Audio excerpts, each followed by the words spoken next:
Croyez-moi les gars, Covid là, on va le lutter grave jusqu'à il va nous foutre la paix.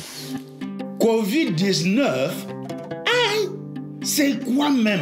Covid-19, c'est quoi même? C'est l'arbre à palabre sur lequel, pendant 11 épisodes, on a échangé et partagé tout ce qui se dit sur la pandémie du coronavirus. Covid quoi? 19. Ça surtout ça. Ce 12e épisode boucle la série qu'on s'était proposé de construire ensemble avec vous.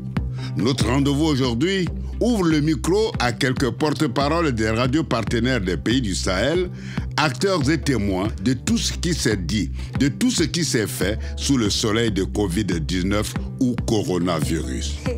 Solo Soro au micro, bonjour à tous. Et vous vous en doutez bien, hein?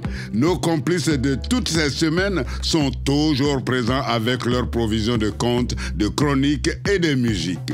Notre témoignage aujourd'hui, c'est au Burkina Faso que nous l'avons récolté. Écoutons Sougouri Adama.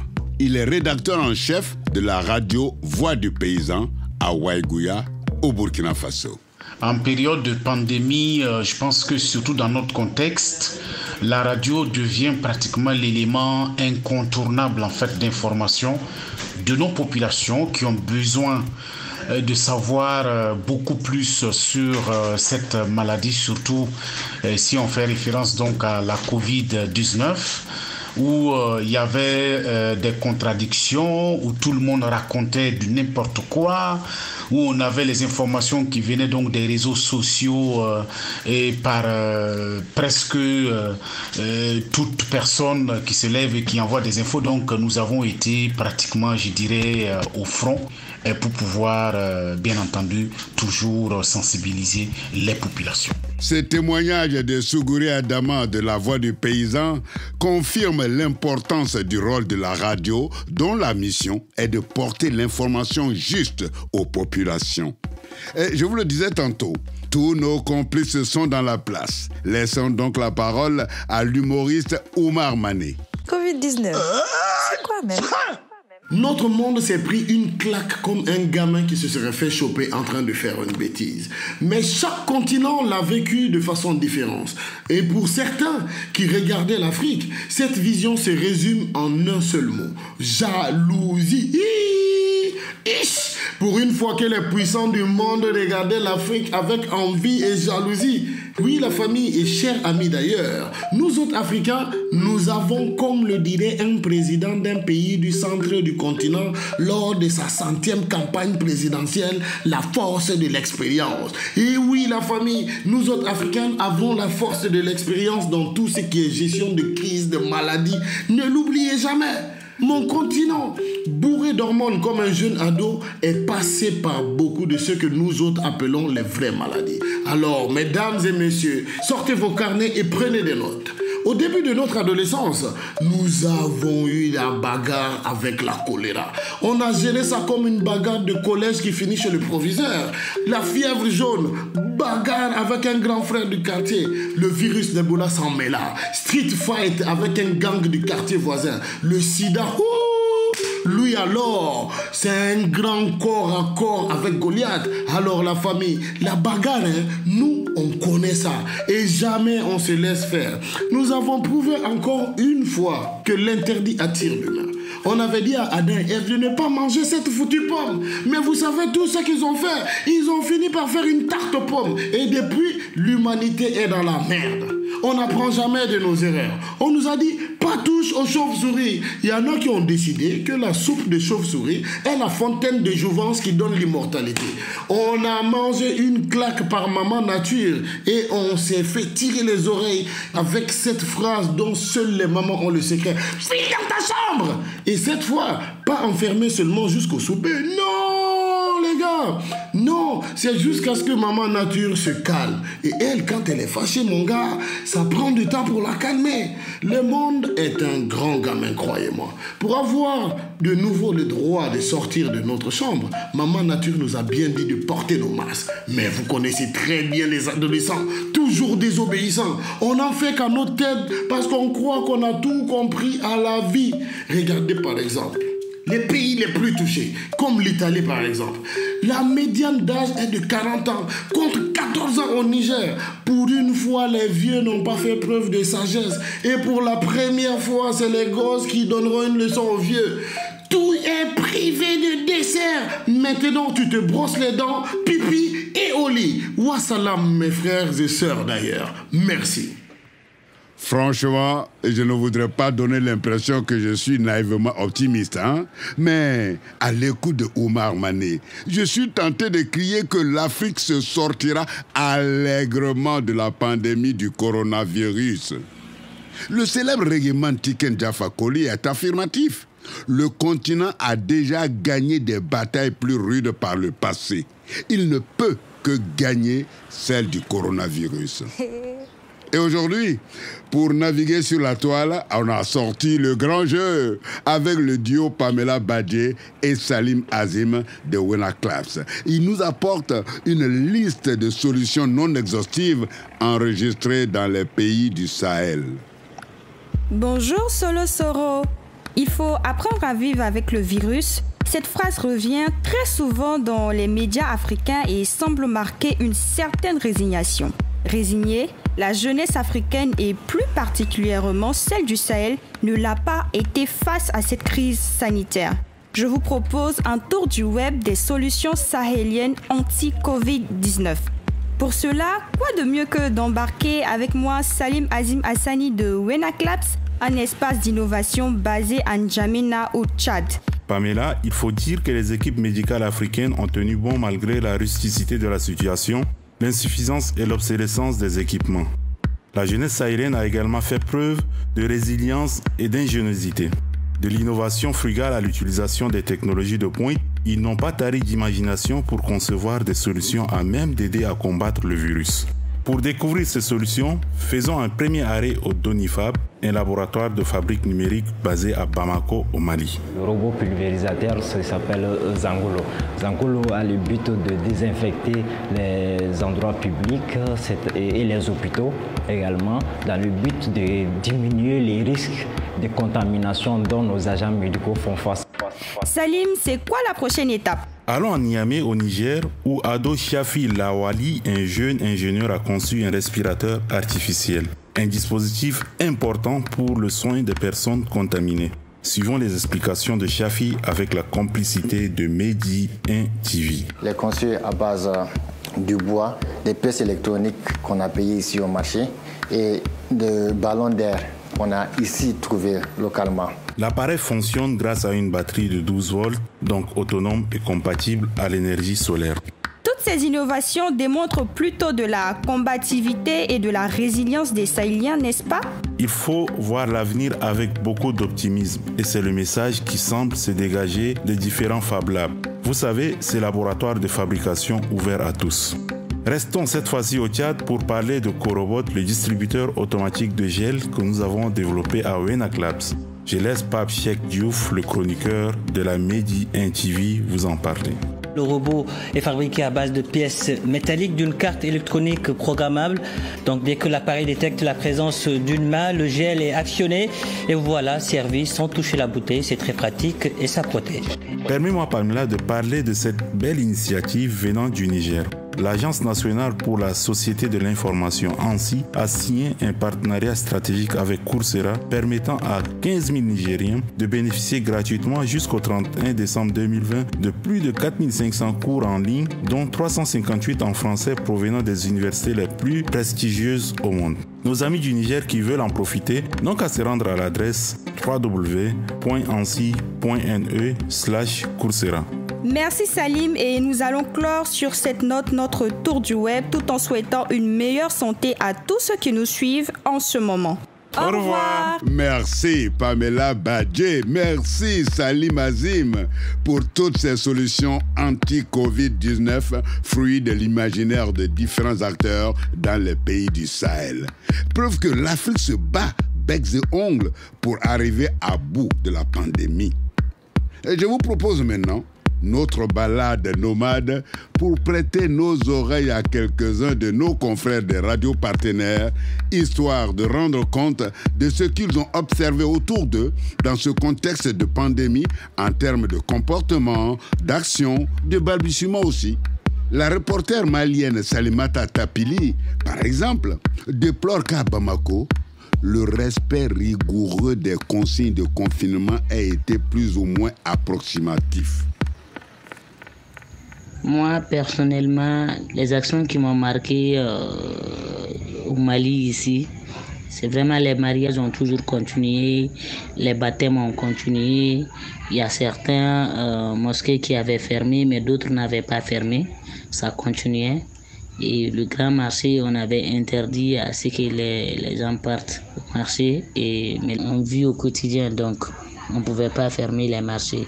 Du coup, ils ont donné des heures de fermeture et des heures d'ouverture. Voilà. Mais le port de masque et tout était vraiment là. Le respect de la distanciation, quand même, n'était plus possible parce que, comme je vous ai dit, les mariages et les baptêmes avaient continué. Les us et habitudes ont la peau dure. Il faut un combat de titans pour les modifier ou les suspendre, même dans un contexte de vie ou de mort. Ce témoignage de la journaliste malienne Salimata Tapili montre à quel point nos pratiques sociales sont ancrées dans nos gènes. C'est le lieu de rappeler à tous nos concitoyens que le coronavirus est une réalité mortelle. Le combat de la pandémie n'est pas encore définitivement gagné. Continuons donc d'appliquer avec acharnement les gestes barrières du port du masque, de la distanciation physique et du lavage des mains avec du savon.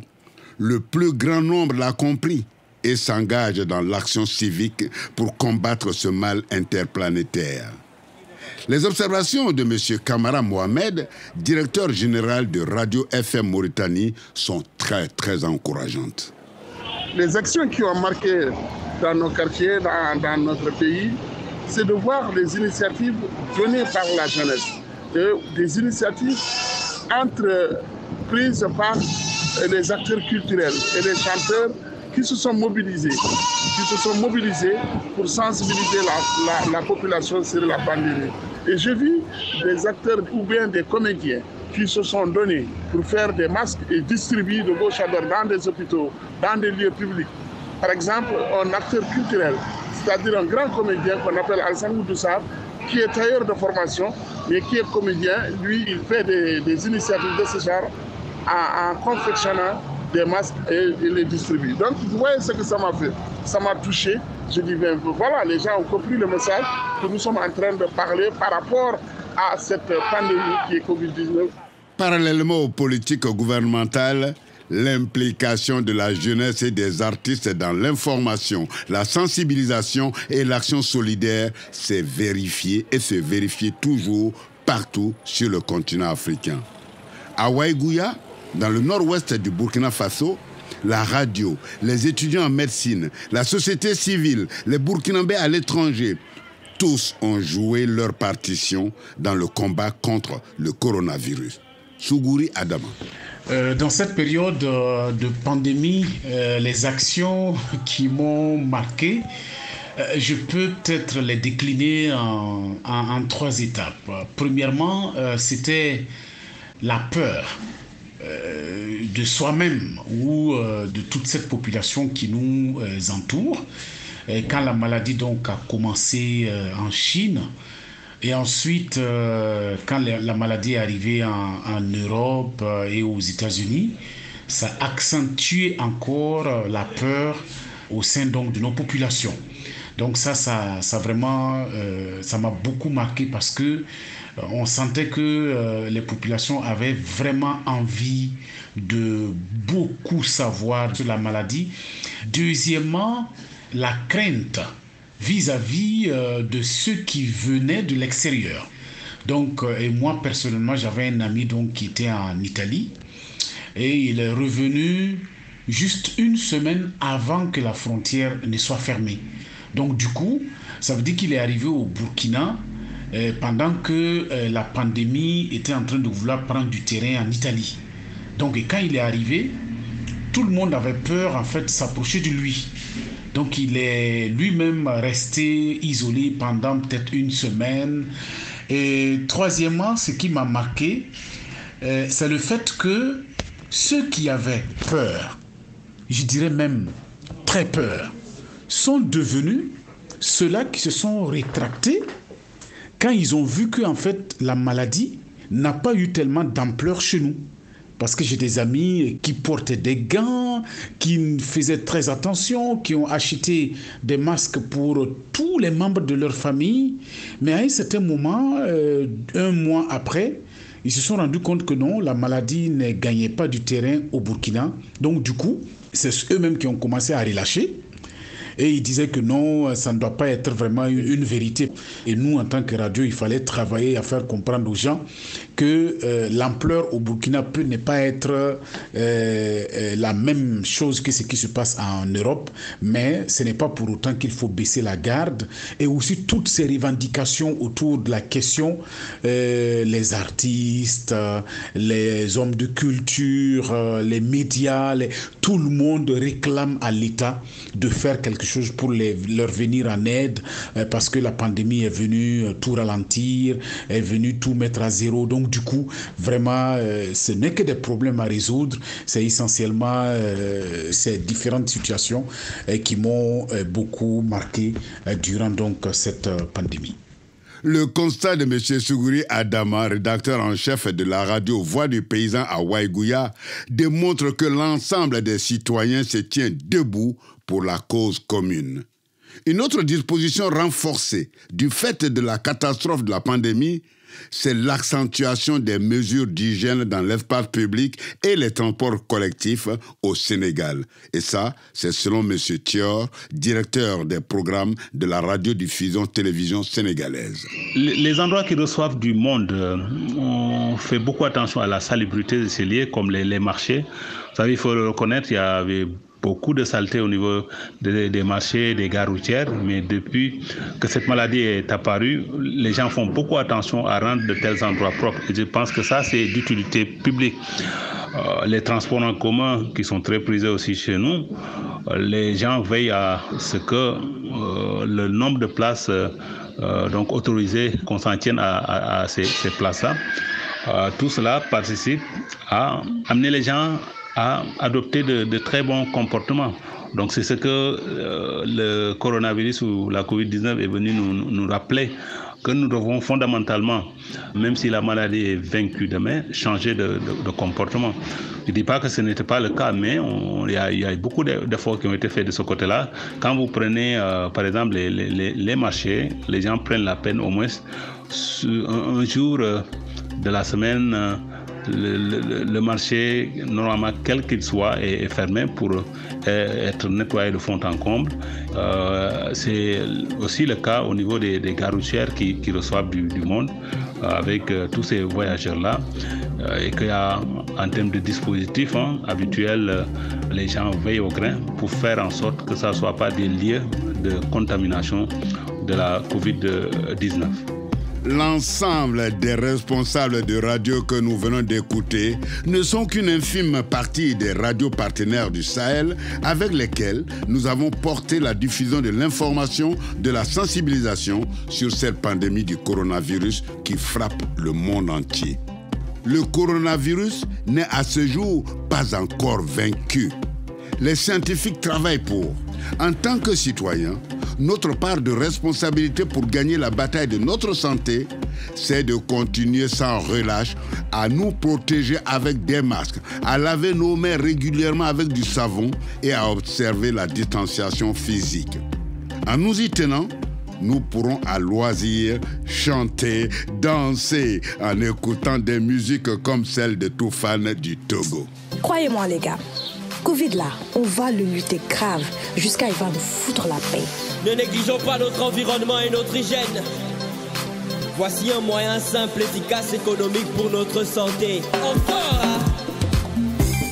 C'est bon pour nous, c'est bon pour nous, c'est bon pour nous, se laver les mains. Avec le savon, c'est bon pour nous, avec savon, c'est bon pour nous, c'est ça, c'est bon pour nous, se laver les mains. Mais tu fais quoi? T'as pas lavé les mains, tu veux manger des L'hygiène c'est bien, ça commence par toi. Donne le bon exemple et tu verras. Lave tes mains au savon, frotter, frotter, c'est déjà bon. Se laver les mains au savon, ça t'apporte de la joie. Tout d'abord, tu vois, tout est clignant. Les germes, débarrassés. Parasites, débarrassés. Microbes, débarrassés. Bactéries, débarrassés. Débarrassés. C'est bon pour nous, c'est bon pour nous, c'est bon pour nous, se laver les mains. Et grandes et petites personnes, se laver les mains est un geste qui sauve. Master Jazz, encore.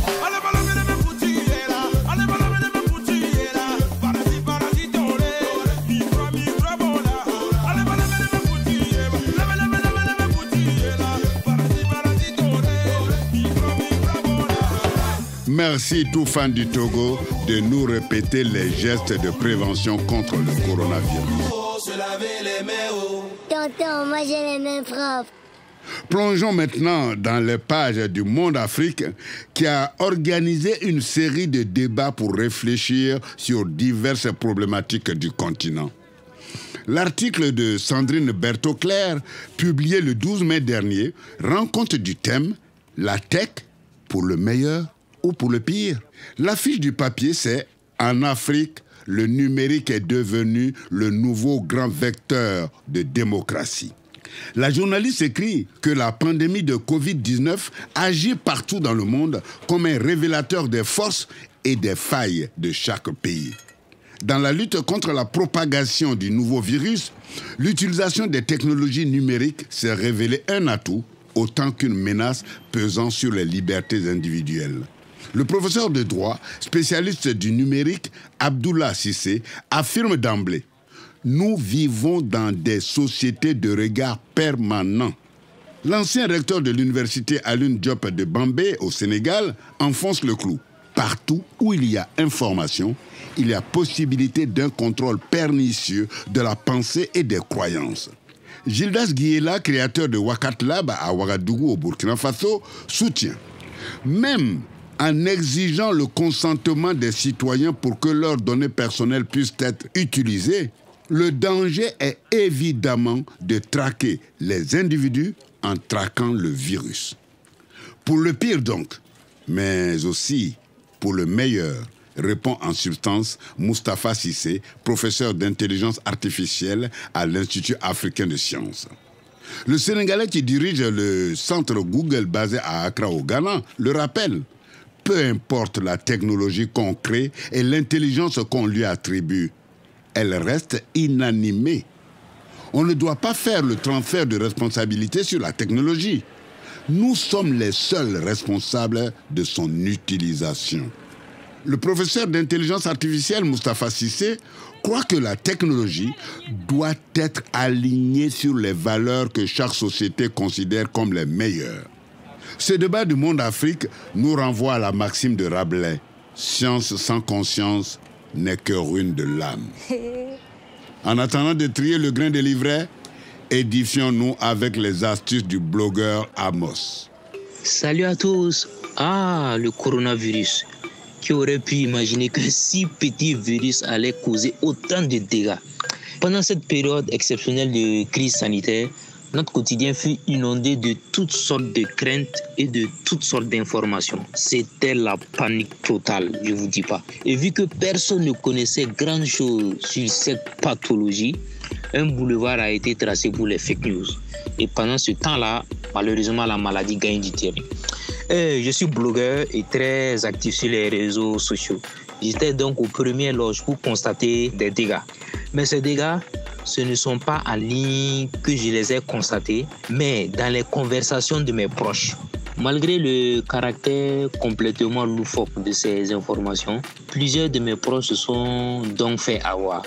Il me fallait alors réagir pour les contrer. Ce que j'ai fait sur mon blog persévérance.mondoblog.org. Je cherchais donc l'information sur des sites de référence ou des sites scientifiques. Donc c'est grâce à ces sites de référence que j'ai pu sensibiliser mes proches sur la non-fiabilité et même la dangerosité des fake news. On peut dire que j'étais vraiment en état d'alerte et j'ai fini par convaincre mon entourage qu'en quelques clics, on peut facilement trouver la vérité. Mais qu'il faut avant tout exercer son esprit critique et ne pas croire et puis répéter n'importe quelle information. Il est vrai que cette période de crise sanitaire n'est pas du tout simple à gérer, ça je vous l'apporte. Mais il faut que chacun essaye de ne pas paniquer.